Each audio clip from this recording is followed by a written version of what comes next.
Hello, welcome to Beyond the Boundary. My name is Josh. It's round 9 this weekend. As usual, I've got Nick to my right. How are you, Nick? Oh, not too good after the loss on the weekend, but okay. I got a tip back on you. Told you I would. And Vinay, on my left. How are you, mate? I'm good, thank you, Josh. Looking forward to another good week. Absolutely. Speaking of tips. Speaking of tips. I was the number one tipper this week. First time you can brag for the season, I reckon. No, I was in front earlier in the year. Oh, okay. It was a good tip. It was a brave tip. He tipped the Dockers to come over to get over the Cats, and they did. So. Always going to get up for Pab's 300th. Yep. So, right. But there are our tips there. Nick's out 3 in front on 49. I am. Still. I think I was a victim of the infamous changing tip at the last second again. Cost me another one. Who'd you change? Fremantle Geelong. You said it was conditional that McFarlane It was conditional on Luke McFarlane yeah. playing or not. So yeah. Absolutely. Anyway, just a reminder, we release our final tips on AFL season information and off-season news. There's a link in the description. Friday at 6 p.m. I think we usually do it. So if there's any changes to our tips, even if there's not, we'll release them there and you can check up on them. Boys, before we jump into the games at the moment, yes, we unfortunately lost not only a football legend but an Australian legend in Tom Hafey. Yep. I had the absolute pleasure of actually listening to him one day. Yep, same. Yep. And he was absolutely fantastic. So not only have we lost a football legend, as I said, we've lost a very big part of the Australian community, and he's just an absolute inspiration to anyone that heard him, to everyone, really. Yeah, for sure, yeah. And condolences, obviously, to his family and Certainly friends. Survived by his wife and his 3 daughters. And everyone that knew Tommy. So, T-shirt Tommy, rest in peace, mate. Not a lot of people know this either, but Tommy Hafey obviously gave a lot of speeches at schools and things like that. But a boy, he didn't actually come out saying this because obviously he's a very modest person, but a boy actually did send Tommy Hafey a letter telling him that if it wasn't for that speech that he'd given early in the morning, he would have committed suicide. So, the influence that Tommy Hafey had, the positivity, the optimism that, you look at him, look at him without knowing who he is and you think he's just some old guy. But then you hear him talk, you listen to him and the radiance, the positivity, he just vibrates it. And very, like you mentioned, Josh, I don't see this as a loss to footy. I see it as a loss in general to the Australian community. Well said. Absolutely. All right, boys, let's jump into the games. First game of the round, it's Geelong versus North Melbourne, Friday night at Simonds Stadium. Last time these two teams played, it was North Melbourne who got up by 10 points. What do we think, guys? Under lights for the first time this season at Simonds? At Simonds, I believe... It is. No, hang on. The first round, Friday night. No, round 1 I think was under lights, wasn't it? Against Adelaide. Oh, yeah, against Adelaide, yeah. Absolutely. First Friday nights at Simonds Stadium. Oh, I guess so. Is what it is. First Friday night game at Simonds Stadium. Jeez, we're digging deep here. We are digging deep. Anyway, but your Cats on the weekend against Fremantle. Appalling. I thought... Not appalling. Go on, what did you think? I thought that... I actually agree with Chris Scott. I thought you were dominated around the contest from the majority of the night, if not all of the night.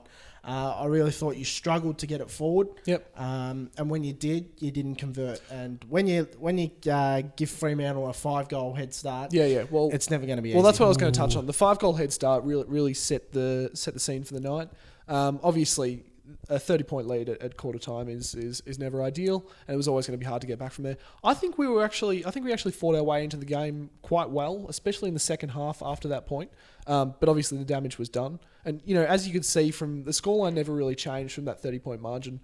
Geelong challenged, we got within 20 points later in the game, but the margin never really came back from there. Yep. You have to marvel at Joel Selwood's work. Yes. Even though the Cats lost by 5 goals, I thought he was a clear standout, best on ground. Some others don't agree, but in our view, especially Nick and I don't know about you. Did you think he was best on ground?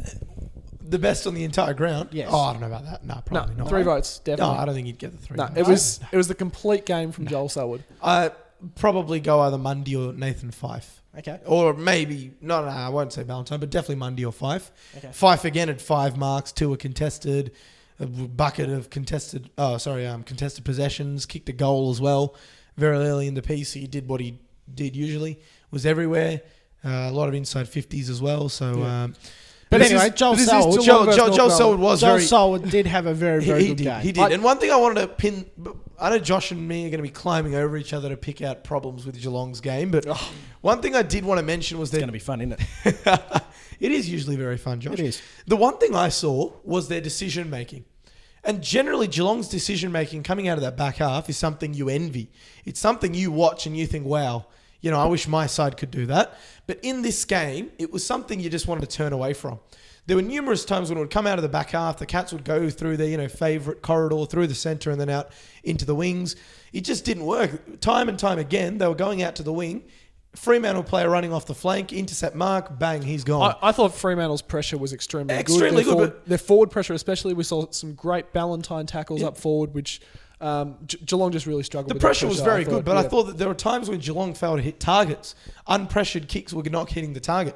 In fact, they had 44 clangers in that game, which I believe is probably their equal highest or one of their highest clanger numbers this year. Yep. And so, it's not often you see the Cats outfit get very flustered very easily like that and, make these simple kicking errors. But Stevie J had an absolute... Crowley definitely Creepy Crowley? Yeah, Creepy Crowley got under his skin, It's very hard to do it. But Johnson, you look at his night... Didn't really influence the game. Has now copped a week suspension. A game to forget. Well, I would like a bit of wobble time. A bit of wobble time. A bit of wobble time. Here we go. I said last week, you can put this in the corner. Okay. The Fremantle would win if Tom Hawkins was kept quiet. Now, Tom kicked 3 goals. Yep. So he wasn't too bad. But I said if Fremantle would allow... Geelong would allow Michael Johnson and Tendai Mzungu to cut off Tom Hawkins, they would win the game. Well, how many times did those two cut off Tom Hawkins?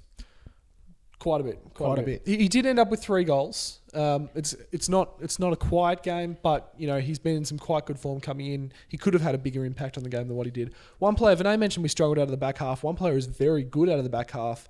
In his debut was I was going to ask you about this kid. Jed Buse. I really liked him. I was incredibly impressed with him.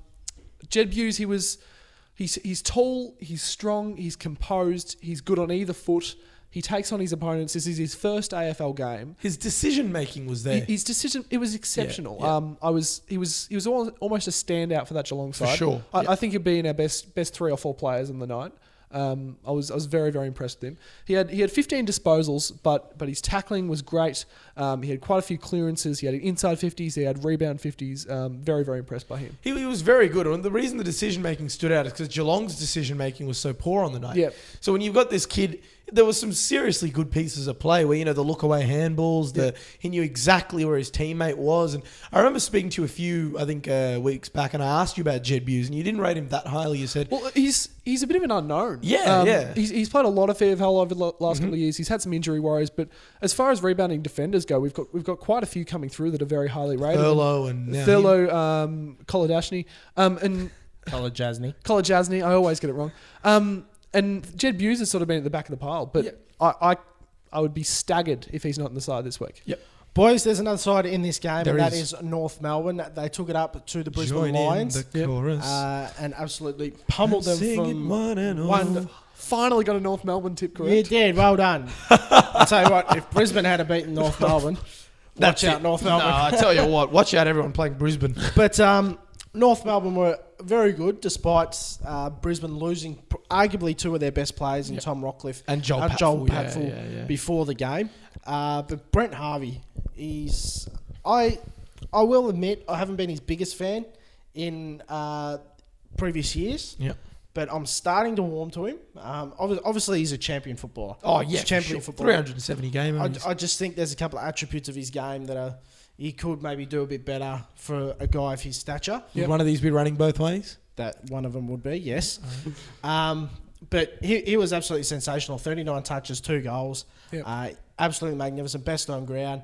Another one I want to touch on is Sam Gibson. Oh, yeah. He's having a magnificent year. Mature age pick.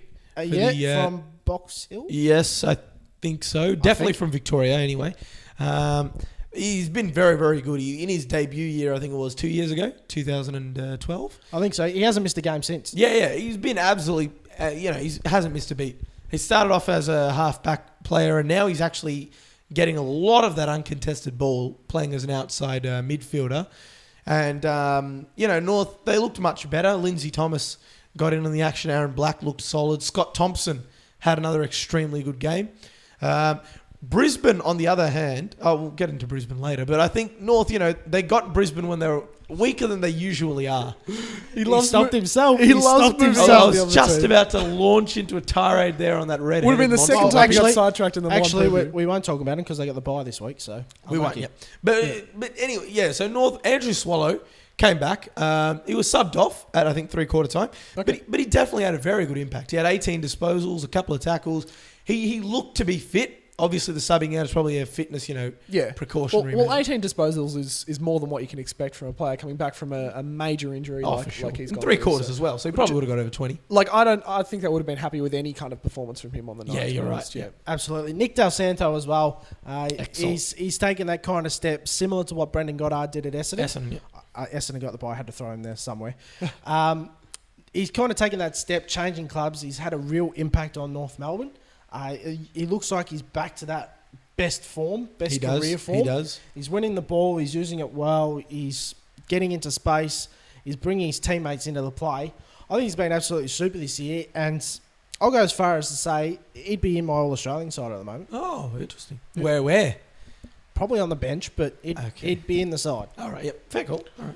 Now, boys, who are we tipping this week? I don't know why I've put Geelong by 43 here, because North Melbourne are a little bit of a bogey side for you. We struggle against them. I think we've They been sort of match 50-50 over the last couple of years. They with them, match up well against you. Yeah, so, they really do, yeah. And I think in that massive record that you have down at Simmons Stadium, they're one of the teams that has beaten you. Yes, correct. At Simmons, There's only 3 teams that have beaten you. Fremantle, Sydney? Sydney and Port Adelaide in the last 5 years. Okay, so no there you go. North. So- No North. But they do give you a bit of trouble. Yep. So I'll be going Geelong just by 8 points.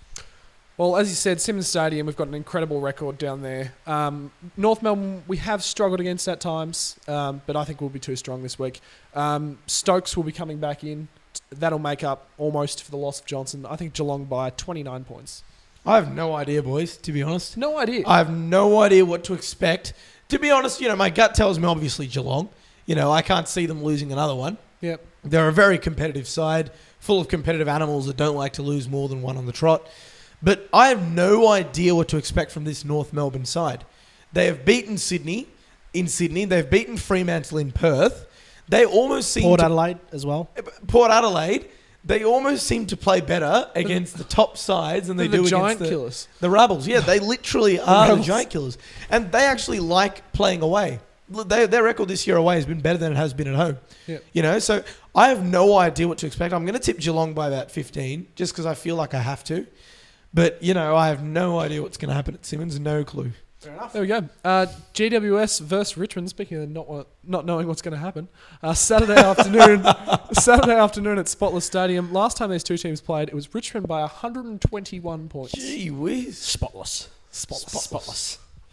Not a great name, I'll is tell it? you what, Spotless, they actually don't play too poorly at Spotless. Don't they? They don't. They have improved. They have improved. I think Beating the Sydney Swans up there.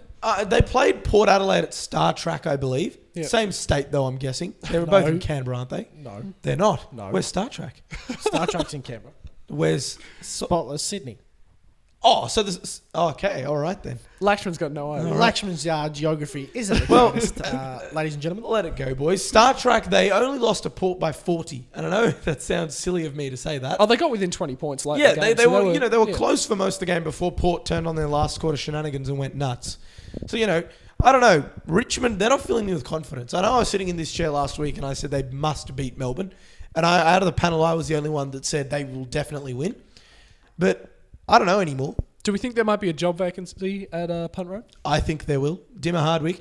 To be honest, no. Actually, I'm going to change my mind on that. Okay. I don't know why I just said that. To be perfectly honest, Damien Hardwick is not to blame for that underperforming Richmond side. I'm sorry, because they played with spirit. There are a lot of people saying, "Oh, they didn't play with the Tommy Hafey spirit." I thought they did. I just think that they weren't as clean as they should have been. They had I think 6 more scoring shots than Melbourne. They were just not 8. clean at all. 8 more. That's a ridiculous amount. They've got a bit of West Coast syndrome, I think. They probably should have won it, but we don't want to go down that path. What I think is the problem rests with the players. Jack Rewalt, he has to lead. He has to lift for that team, similarly to how Travis Cloke needs to do it for Collingwood. There's a lot of me about Jack Rewright at the moment. Yep. A lot of me. There is. And that forward line is really, really struggling. I might even go as far as to say as they are one of the weakest forward lines. Probably in my top 3 weakest forward lines in the AFL. Who are the other 2? Definitely the boys in the red and black. Absolutely certain to be your boys. Maybe the boys in the red, white and blue as well? The red, white, and blue. Bulldogs, mate. Okay, sorry. I'm tired, guys. Just spell out the team for me. But yes, they've also got a very weak forward line. Yeah. But I rate them higher than Richmond right now. Okay. Because they've actually got some promise. You know, Tom Williams has looked. People are saying that if he was at any other club, he'd be a very good player. But sticking to Richmond. But sticking with Richmond, they just don't have anyone right now, apart from Sam Lloyd, that strikes me as someone that can kick a regular 1 or 2 goals every game. Ben Lennon, maybe?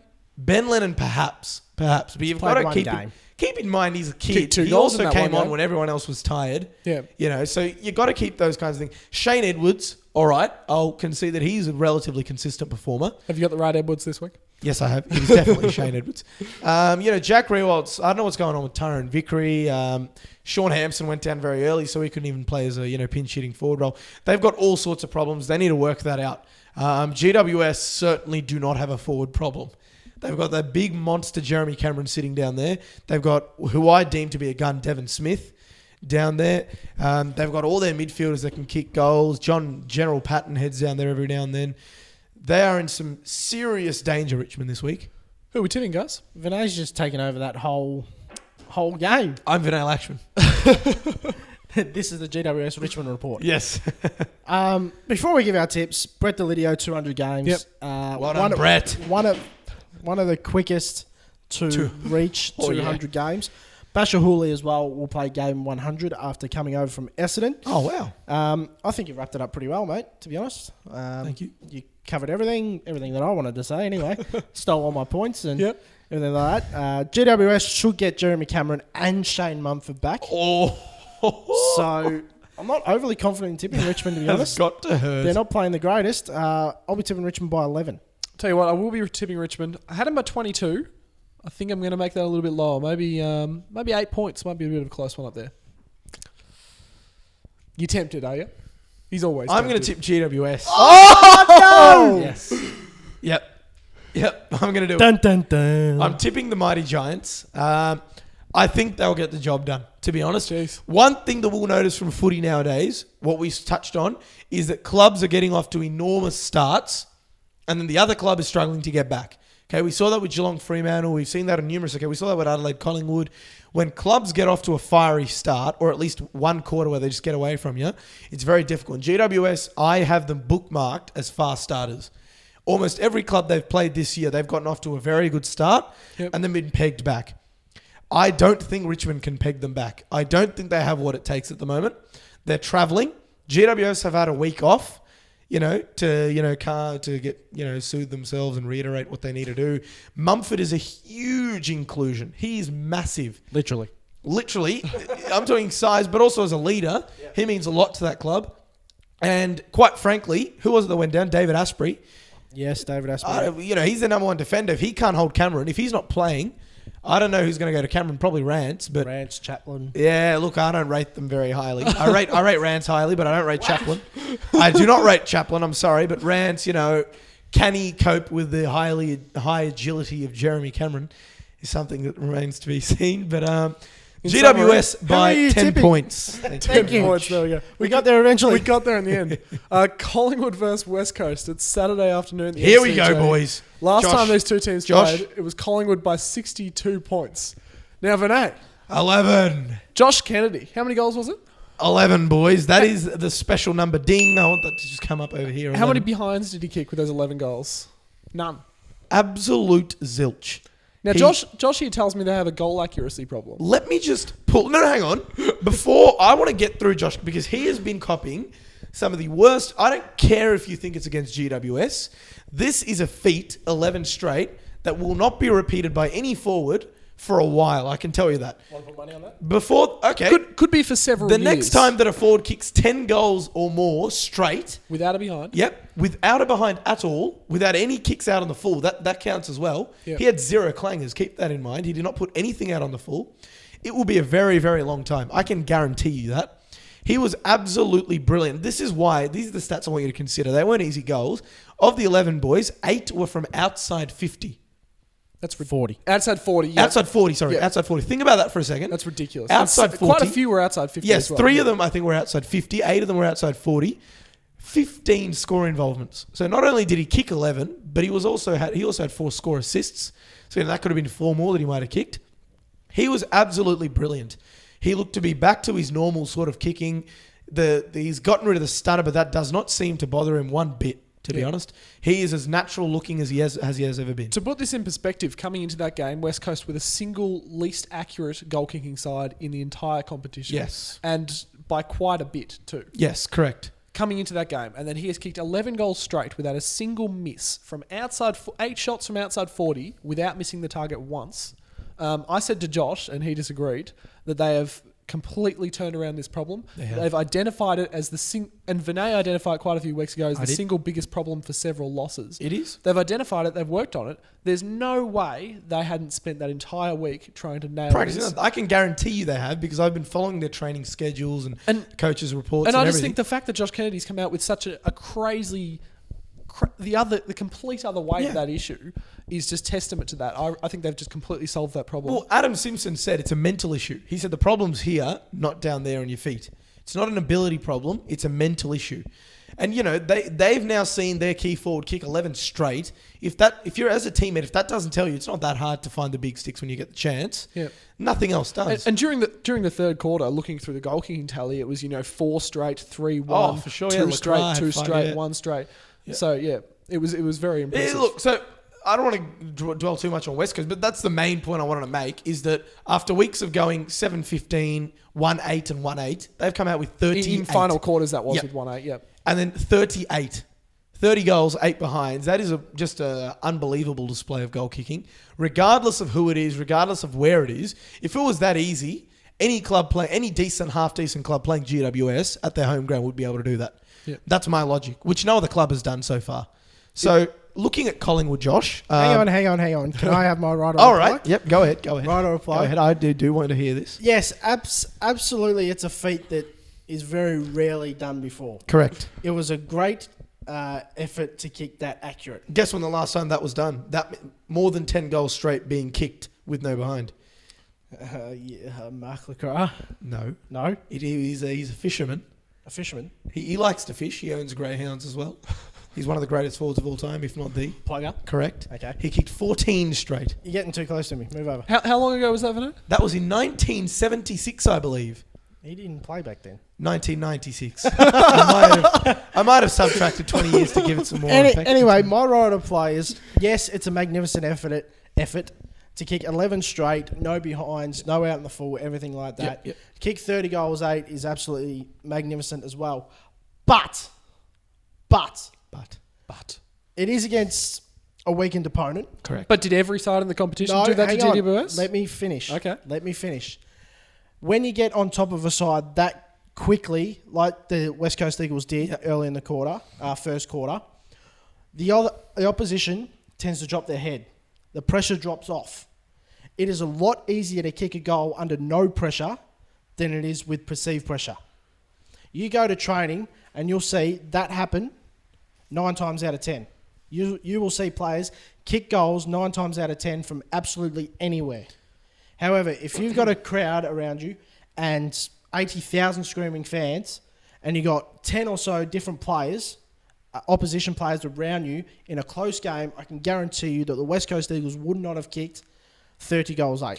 But this isn't a good performance. This isn't a great performance. This is like the best goal kicking performance Of the I year. can remember. For a while, Like actually, I cannot name a more better. accurate. 38. They've gone from the worst in the competition to the best, most accurate goal kicking performance In 1 I've week. seen in years. It's Not like a small turnaround or like, they've gone to the average turnaround. It's just exceptional. It's a one-off though.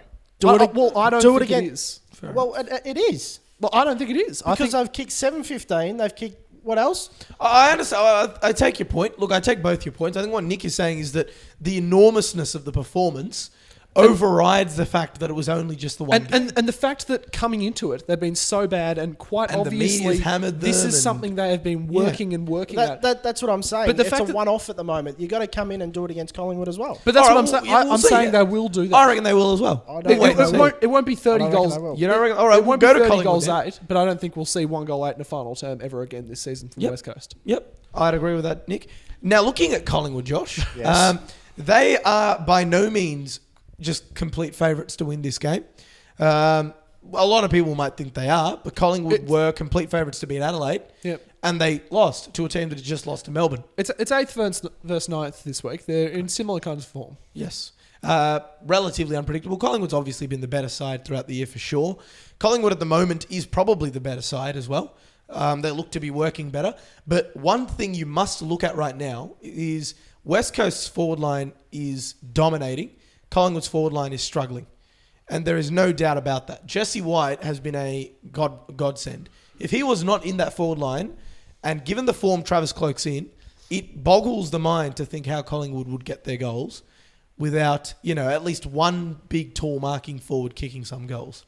The same was said before Josh Kennedy's 11-goal haul, though, as well. Or not necessarily. I mean, West Coast still have got guys like Jack Darling, and, they've still got tall timber that they can aim towards, Dean Cox.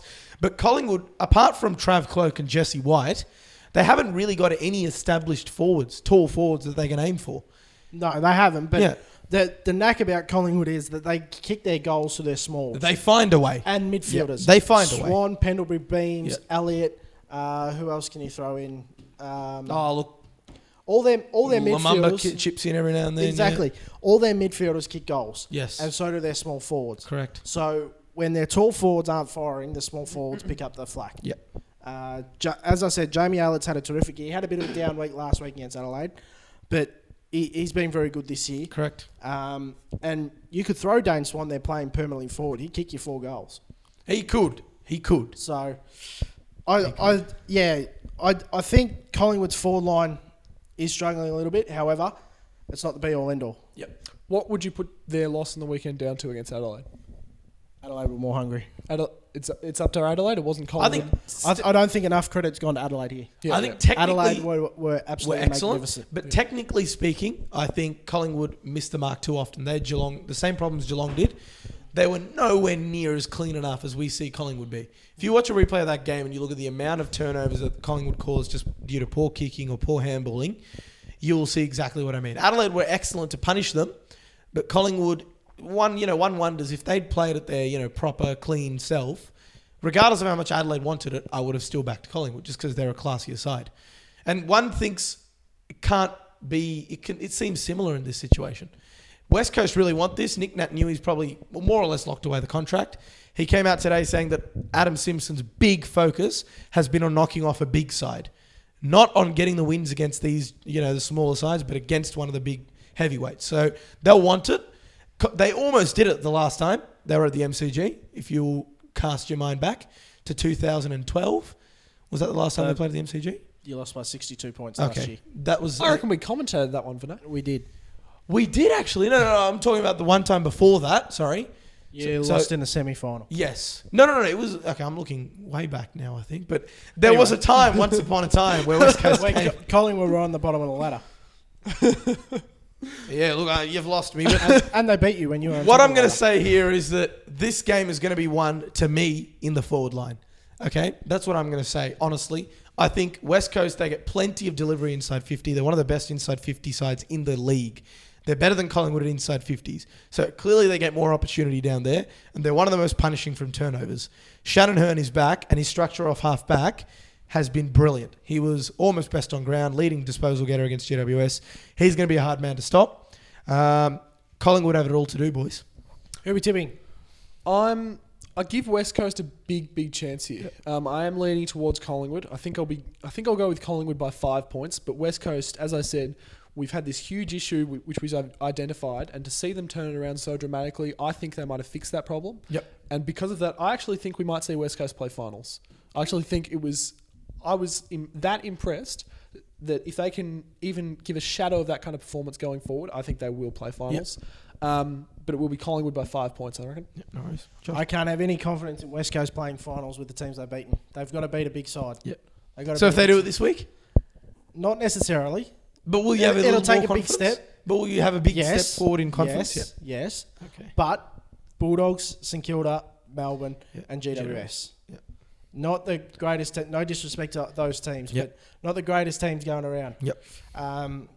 Dane Beams plays his 100th game as well. Collingwood in front of their home crowd, back at the MCG where they love to play football.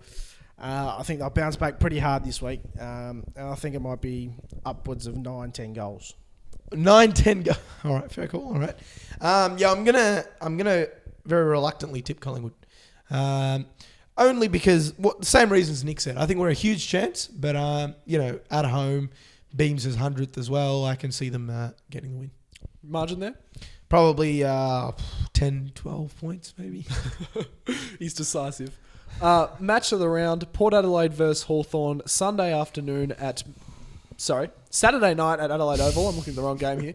Last time these two teams played, it was Hawthorn by 45 points, guys. Hawthorn have got some huge outs coming into this game. Talk about the blockbusters this week. How about the names out here? Brian Lake, Sam Mitchell, Cyril Rioli, Jared Roughhead, Josh Gibson. Jesus, it's hurting possibly me. Luke Hodge as well. Oh, goodness. Liam Shields, maybe a chance to come back in. Brad Sewell also. One of their defenders who everyone loves to get around, Matthew Spanger, is also out as well. So they're playing their second side, Joshua. It's going to be a tough game for them. They're playing the bloody seconds against the Port. However, I hear every week how if any side can make up for these kind of outs, it's Hawthorn. They've got the best depth in the competition. I think this depth is a bit too... It's a lot of... You're reaching right into the barrel. I'm going to say, you tell me every week, so... Well, they do. Well, Nick, when we talk about depth, we look at maybe their best 5 players in the seconds. We are now reaching into probably their 10 best players in the seconds. Half the team in the seconds is now being called upon. And Port Adelaide at Adelaide Oval, if there is not a scarier proposition in football right now, Port are hungry. They did away with Fremantle like a used Band-Aid last week. And week before. Chad Wingard, I don't know if you guys saw this. Chad Wingard, he took that Mark of the Year nomination. Then he turned around and stared down Luke McFarlane. He glared at him. So he's taken the big mark and he's turning around and he's just giving him the cold steel. And he's got more and more attitude as his career has progressed, Chad Wingard. Vinay's analysing the real big stuff at the moment. He's got a lot of attitude. I thought that was pretty Last week it was patting on the bum, and this week it's the cold steel stares. Look, I think Port Adelaide will win this by a lot. We're not giving our tips yet, mate. I'm just saying that, to me, I can't see Hawthorn having a chance in this. Jared Roughhead's gone, and Port Adelaide's defence is already very solid. Now Jack Gunston is the number 1 target, and I don't know if he can handle all that pressure. Mm-hmm. If he can, good on him. Is Rioli coming back? No. Rioli's not back, so there's one huge forward option missing. Yeah. I don't know. Luke Bruce is going to have to be forced to play forward, but, they played him in the midfield last week because they need some midfield help. Well, let me tell you this. Hawthorn has still got a heap of good names playing. They do. Jordan Lewis, Matthew Suckling, Grant Birchall, Sean Ben Burgoyne, McAvoy, Sean Burgoyne, Bradley Hill, Isaac Smith, Jack Gunston, David Hale, Luke Bruce. Well, they're that kind of team, aren't they? You can take out 20 of them and they've Ben Stratton, Shoal Makers has been good the last 2 weeks. Yep. He's come back in. So they've got plenty of good players still playing in this game. However, the loss of those 6 main, one of them may come back in Hodge. Yep. But those 6 main names are probably their 6 best players. Correct. In Lake, Mitchell, Rioli, Hodge, Mitchell, Lake, Rioli, Roughhead, yeah. Gibson. So correct. They're going to have to reach deep into their depth, but it's not out of their question, but it's definitely going to be tough. Tell you what, guys, even with a 100% full strength Hawthorn, I would still tip Port Adelaide this week. The power. 100% full strength Hawthorn. I think Port Adelaide at Adelaide Oval have been absolutely exceptional this season. And even outside of Adelaide Oval, I think they've been a very good side. I don't think you tell me every week that there's daylight between Hawthorn and the rest of the competition. I don't think there is, even with a full strength Hawthorn. Ooh. Full strength Hawthorn there is. I reckon there is with a full strength. I don't think there's daylight whatsoever. Well, Nick's been right on Hawthorn in the past, so we'll give him that. But, boys, I think Port Adelaide have had a week off. They've had a nice week to recuperate. So's Hawthorn. Wingard's been, practicing his cold steel. Kane Corns has fired up the jacuzzi. Old gunslinger Schultz has been polishing off his shotgun. He's gone out hunting. He's brought home some, dinner for the family. They've had a good week to recuperate.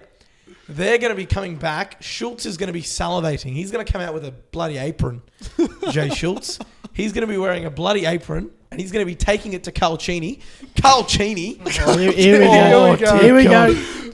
I do not want to get into Kyle Cheney. I want you to. But let me just say this, Kyle Cheney. If you're watching, I hope that Jay Schultz gives you a thorough rectal examination this week. I hope he thoroughly ruins every credible credibility that you have built yourself upon. Which is what? Which is nothing. Which is absolutely nothing. So I hope Jay Schultz kicks 15 on you this week. I hope he does. I'll be dancing up and down every time. Tips. Are you done? I'm done. I actually wanted a proper word from you on Kyle Cheney there, because it actually could be... Kyle Cheney is... He just gave it. No. What's your tip? No, like we an gotta actual... move on. We got to move on. No. Okay. He could throw a few expletives in there. We don't want that. He came close already. As I said, even with a full strength Hawthorn, I would still be tipping Port Adelaide this week. Port. Because they're missing their 5 or 6 best players, I'll be tipping them by 45 points. You stole my tip. Have I? I don't have it written right here. Oh, that's well. There's horrible. Rickard's tipping and just move on. Jarman Impey won the Rising Star last. He did, little last round Jarman. for his role on Hayden Ballantyne. You might even say you locked him up in a jar. Oh no. He's on fire. Anyway, Hawthorn just missing too much key personnel. A lot of pressure on the likes of Gunston, Bruce, Hale to kick those goals. So, yeah, Port Adelaide by 45 for me. Yep. I'm tipping 3 things this week, boys. Be quick. Yep. 1. I'm tipping Jay Schultz to eat Kyle Cheney. 2. I'm tipping Chad Wingard to kick goal of the year and then stare down the goal umpire. 3. And I'm tipping Port Adelaide by 50 points. Go. I love this show. Gold Coast versus the Western Bulldogs. It's Sunday afternoon at Metricon Stadium. Last time these two teams played, it was Gold Coast by 32 points, guys. Are Gold Coast the real deal or what? Yes. Yep. Yes. We had our Gold Coast rep in the group this week talking up their top 2 prospects. It's not out of the question. It's not out of the question. He did say by the end of round 10. Yeah. He did say by the It's end of not round out 10. of question, but the reason it's not out of the question is because they have a soft draw coming up. You can only play who's in front of you. Pardon? You can only play who's in front of you. Correct, but what I'm saying We're not is, questioning their ability. We're just... I don't think they'll be top 4 end of the year is what I'm saying. No. That's all I'm saying. I'm saying that, yes, Gold Coast will briefly be in the top 4. Having said that, West Coast was briefly number 1 on the ladder. Yep. You know what I mean? There are these periods where teams, sit on the ladder where they probably shouldn't be. Gold Coast will make finals, in my opinion. They won't make the top 4, but very impressive against the Saints. Boys, do we even bother having a Brownlow medal ceremony? No. Just wrap up the... Do we damn even bother? medal. No, please Well, don't. Wrap it up, send it up north, and In all 19 disposals and 4 goals at half time. In all seriousness, I thought coming into last week, Steve Johnson was the only one who could catch him because he had 3 best on grounds in 4 weeks. No one can. But Nick, listen, listen. Wait. Steve Johnson has now got himself suspended. No, I don't care if he didn't get himself suspended. But like Gary I don't Ablett's care anymore. 7 votes ahead, and now likely second in the Brownlow. If there draft, is anyone in this is now suspended on this planet that thinks that any player in the current competition is better than Ablett or can win the Brownlow instead of Ablett, I don't want to make death threats here. I'm not going to make death threats. I'm going to start. No, turn his mic off, Justin. Turn his mic off. Turn his mic off. But honestly, no, I'm not going to make the death. I'm not going to make him.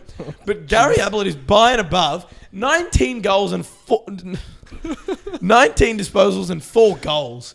in what? He had 3 goals in the first quarter, for goodness sake. Yeah. He's unstoppable. And this is what I want to get your opinion on, boys. Nick as well, because, you saw him a lot at Geelong. He had 3 taggers on him. Okay? So what I'm trying to tell you here is this is a tired Ablett. He's running. He's going, oh, yeah, I might need to, get down to the old Powerade bench for a little while.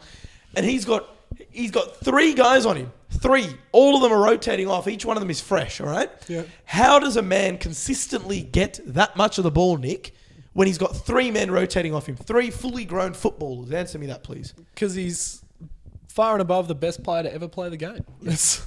Well, what do you think? How does he do it? You've played football. You've been very good at football. How does someone do that? Thank you for that. I appreciate it. I don't like to pump up my own tires. And I appreciate it when other people do. If there's someone in this room who knows... There's no one in this room who knows how Gary Ablett does what he does. Yes. He's the only one who knows how he does what I he think does. Justin knows how he does it. Our producer might know, but he's not on the show right now. So He is a goat. a goat. Greatest of all time. Thank you. Thank you. He's absolutely freakish. Jago O'Meara was fantastic on the weekend against the Saints. Jesus. One thing I do want to touch on quickly, going a little off topic.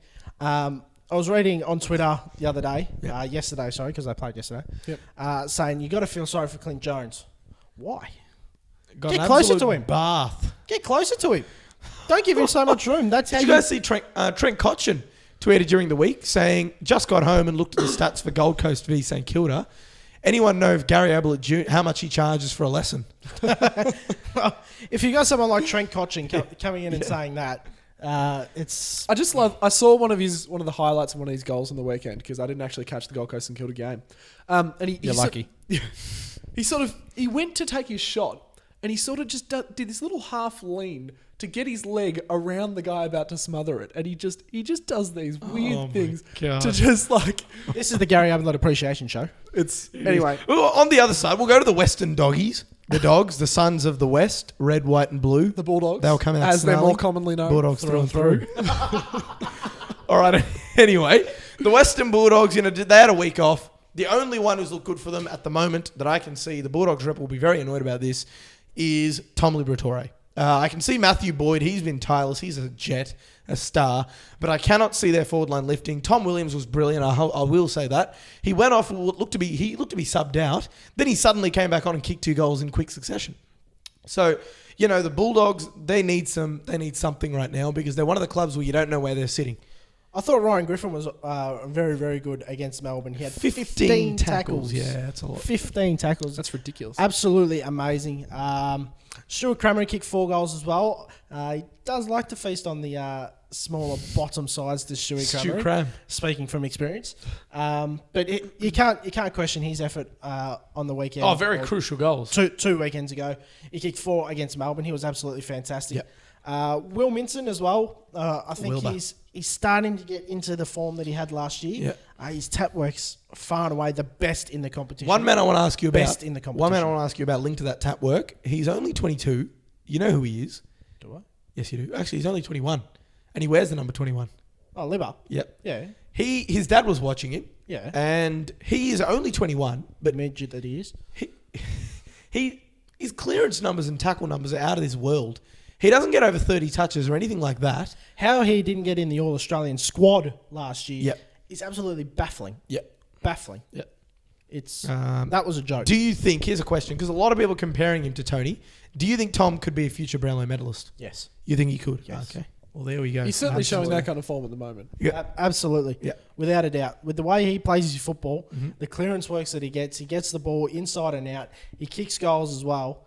That's what umpires notice. Yeah, you're right. That kind of stuff, yeah. I'd be very, very surprised. It'd take a serious injury. Touch wood. I'll touch that lightly this week. Yeah. That's we've established this as plaster. Oh, it's the closest thing to wood that I can touch. Anyway, But Yeah. if he didn't finish up there this year, is what you were going to say, I think. if he gets a serious injury, obviously he's going to be struggling to get that Brownlow. He stays fit. He matures. He's going to win a Brownlow. Yeah. Guys, at the fortress that is Metricon Stadium, as you know it, Vinay, do we give the Western Bulldogs any chance here? Not at all, No, Nick, not at my all. good friend. No. And that is why I'll lead into my tip and say that Gold Coast will win by 60 points. 60. Yes. Luke Russell, 50 games. He's been a very serviceable midfielder for the Gold Coast Suns. Very good. He's been very, very Gone good. under the radar quite a bit. Absolutely. Gold Coast in a canter. 74 points. A canter. I'm That's the right term, isn't it? It is. Thank you. I just had to check that. Gold Coast by I did have 41. Yeah, 41 I'll go with. I do feel a little bit of a big gap. You seem a bit disappointed with that number. You're like, 41. It's sort of the more we talk about them, the better they seem. It's Boys, we're catching the plane and coming back to Melbourne because we're... Carlton versus Adelaide. That's why. It's Sunday afternoon at the MCG as Vinay tries to steal my job there. Yes. Last time these two teams played, Carlton won by 32 points. Solid. Definitely solid. The Blues coming off the bye after their win against... You right with your mic there, mate? Yes, I'm good. They beat St Kilda the week Beat St before by Kilda. 32 points. They certainly did. They did struggle to shake off the Saints. The Saints kept coming. Yeah. Well, that's what they're going to do, I guess, as a young side. But eventually put them to the sword and run away with a good victory. Troy Menzel.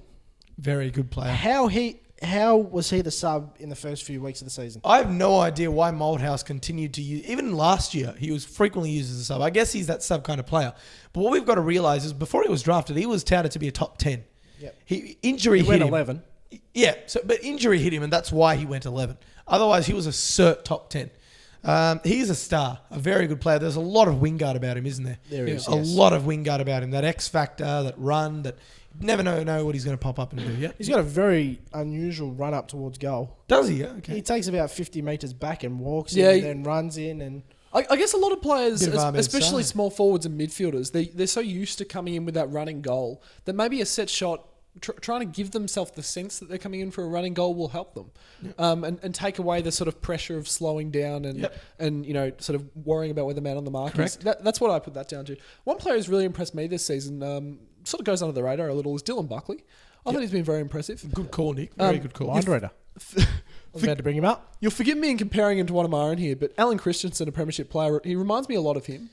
His tackling, his speed, he's just work rate, and his willingness to just not give up in the contest. I think has been very impressive this Very season. impressive. Absolutely. I love his ball use. He gets the ball. He takes the game on. He does, yeah. That's what Carlton have really Need. struggled with. Definitely. Really struggled with. He gets the ball. He runs. It's so refreshing to see because Dale Absolutely. Thomas has failed miserably at doing that. Absolutely. And he's, now he's been playing forward and whatever, and it's good to see a youngster come through and do I it. still stick by that he should be dropped. But Yeah, I'd agree with you. To be perfectly honest, I'd agree. one other play before we go to the Crows. Yep, no worries. Where should Chris Aaron play?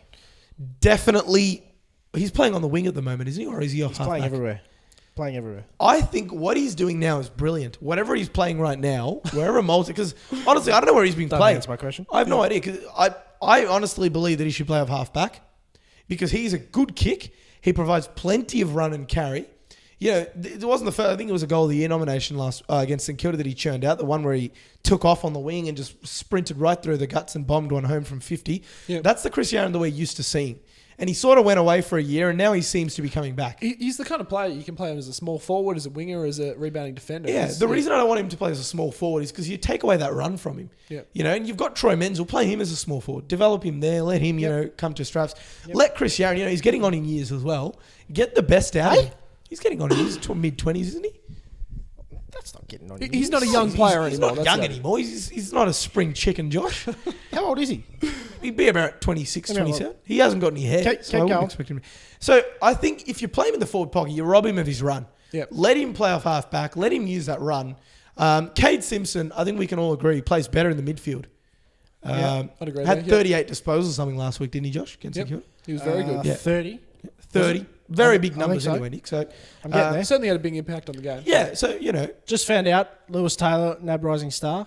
There we go. For the Brisbane Lions. well done, Louis. Just throw that in the Carlton The Adelaide. Geelong review. Falcons Bri- Football Factory. Brisbane's not playing this week, so I had to. Okay. He was part of the Geelong Falcons Football While Factory. we're waiting for Josh, Adelaide I'll get there. got over the top of the Pies on the weekend. Vinay, what did you put that down to? We said we put it down to Adelaide just wanting it more. I would say Adelaide wanted it more for sure. They were much cleaner with their disposal. And I'd also say Collingwood's ball use was pathetic. 23, Chris Aaron is. That's not getting on in years. He's only 23. 23. He looks really, really old. That's what baldness does. I guess, all right. Apologies to Oh, the Adelaide fans sorry, out there. Chris. Yeah. Voluntarily. Accept my apologies, Chris. You can play in the forward. You've still got plenty of years left. But honestly, I still feel he should be playing off half back. Let him use his run. But Anyway, Adelaide. Adelaide. So Josh Jenkins, this kid's a star.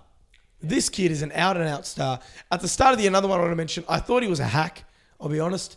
I used to call him... He sort of had that air about No, him. not He's always- Josh Jenkins. Oh, sorry. Another player All right. for Adelaide, who I thought was a complete hack. I actually used to call him James Haxie Adley. Oh. But he, honestly, I'm taking that back because the last couple of weeks, whenever they've needed him, he is lifted. And against Collingwood, the number of saving marks he took in defence in that last quarter were very good. And one thing I think Nick will agree with me on is that he's got like a lot of gusto and spirit. Yeah. He fits in very well. He's got a lot of, cutthroat kind of... He's always been a very hard worker, and it sort of comes with the way that he entered the AFL when he was a 28-year-old when he made his debut, and it's sort of he's always just worked so hard, and he brings that into the way he plays his football. Yeah, definitely. I think that's been very good for them. Eddie Betts, Charlie Cameron. Yeah, How did Great. this kid What a miss out on debut. the rising star? yeah. That's a Gee fair whiz. call, really. He was brilliant on debut. Absolutely brilliant. Eddie Betts against his former side. We kind of missed that. Over time, don't we? Yeah. Over the course of the show, we've missed it. But he won't be able to get together with his best mate Mitch Robbins. He's been done for a week. He has to. Yes. Reported for trying to knock the lights out of a St Kilda player. Yes. But Blindly. blindly, still don't condone that. But Eddie Betts, I think he'll want to do extremely well. He's been very good this year without kicking many goals. So I think this will be a chance for him to really step up and show Malthouse, look, I've still got it. Yeah. It was a Malthouse decision to get rid of him, though. To show Carlton that he can, he's still got it. Sorry, I should say that. Matthew Yench, brilliant again. Yep. Brilliant. Brody Smith as well. Brody Smith as well. Nick, let's just Vinay and I had a bit of an altercation. I won't say altercation. I'd say an altercation. Yeah, I'd say an altercation. Altercation is fisticuffs, and we didn't have a fisticuff. We didn't have fisty. We never get to fisticuffs. Punches weren't thrown. But a very verbal disagreement about. To put it simply, they're both extremely valuable players off halfback. Yes. And I would definitely say that both Brody Smith and Matthew Yench have been in the top 10 players off halfback this year. Yes. For sure. In terms of their efficiency, in terms of what they do as halfbackmen, they've been brilliant. Yep. And it's amazing considering that you didn't even know who these two were at the start of the year, more or less. So you'd think Adelaide would have the chocolates here, wouldn't you? I would think so. Yeah. Earlier in the week... Hey, what have you got? Oh, we won't read that out. We are a family from this show. Earlier in the week, I didn't have much of an idea. Let's just say he's got no bleeping clue. According to the run sheet, he's got no bleeping idea. Nick has. Yeah. No, but I'm thinking Adelaide. Okay. Their performance over Collingwood was pretty impressive. Carlton, they haven't really done much to say that we should pick them over in this game. So Adelaide, I'll say by 20 points. I love the big Texan. I love seeing him back. I was really wrapped for him last week. I was really sad he couldn't kick one. Yeah, shattered he couldn't kick one. He returns to the ground that he did his knee against the team he did his knee against. It was Melbourne, wasn't It it? was Carlton. Okay. 100% Carlton. Wow. Isn't that creepy? I hope he kicked a couple of snags on Sunday afternoon. Yeah. So it's great to see the big forward back. I think Adelaide will get it done. Too much strength in the midfield, I think. I know Carlton's big strength is their midfield. Murphy, Gibbs, Simpson goes through there. A few others, but no Robinson, no Judd in there. Going up against Danger, Thompson. Jenkins in form. Who else is still in McKay's been brilliant this year. McKay. And there's a few others I'm sure I'm missing. Rory Sloane as well. Oh, Batman. He's an absolute superstar. I love him. Absolutely love the kid. So, yeah, Adelaide for me, 28 points. Yep, I'm going to go Adelaide as well, boys. About 20. There we go. We're done. We're done. Under an hour this week. Once another show. Under an hour. I don't know how we're going to get 9 games into next week because the bye rounds have sort of got us. We are going to be we are being a bit more luxurious because it's the bye rounds. We are, indulging in a bit more conversation. But yeah, obviously, don't fear a 2-hour show unless that's what you want. But let us know. Yeah. We're happy to do it, but let us know. We will make sure that the time frame is kept proper. Yes. Yep. All right, boys. Well, yeah, as Nick said, we are done for our round 9 show. Good on you, Cardi. Our Twitter handles. Or is it round 10 now? No, it's round 9. Round 9? Round 9. Oh, no, it's round 10. It's round 10. It is round 10. At Guysen. Round 10. Two I'm ends. telling you. I said round 9 at the start. Oh, did you? Okay. At Ricard, well, it's round 10, guys. 1992, I think it is. At JRicard 1992. Twitter handles. Follow us on 91. Twitter. VK Lakshman. VK Lakshman. Subscribe.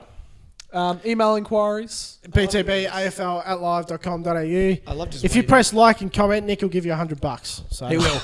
And he'll wash your car. I got in before. And he'll wash your car on the weekend. Who would you like to thank? I would guess who I'd like to thank, boys. Valiarm. Those people of Valiarm. Thank you very much, Valiarm. They're a great help. Very good supporters of us. I'd like to thank our producer, Justin Westhoff. He's a great help each week. We couldn't do it without him. He is. He's an absolute gem. Justin. He's very good at what he does. All right, guys. Beautiful show once again. Nick, thank you for joining us. Vinay, thank you for joining us as well. Press that like button. I'll give you $100. Oh, there you go. It's on tape. It's on tape. But anyway, on a serious note, rest in peace, Tom Hafey. He's a massive loss to the Australian community. As I said at the top of the show, condolences to his family, friends, and everyone that knew him, especially at the Richmond Football Club, but also Collingwood, Geelong, and Sydney. Rest in peace, Tom. Thank you for joining us. We'll see you next week.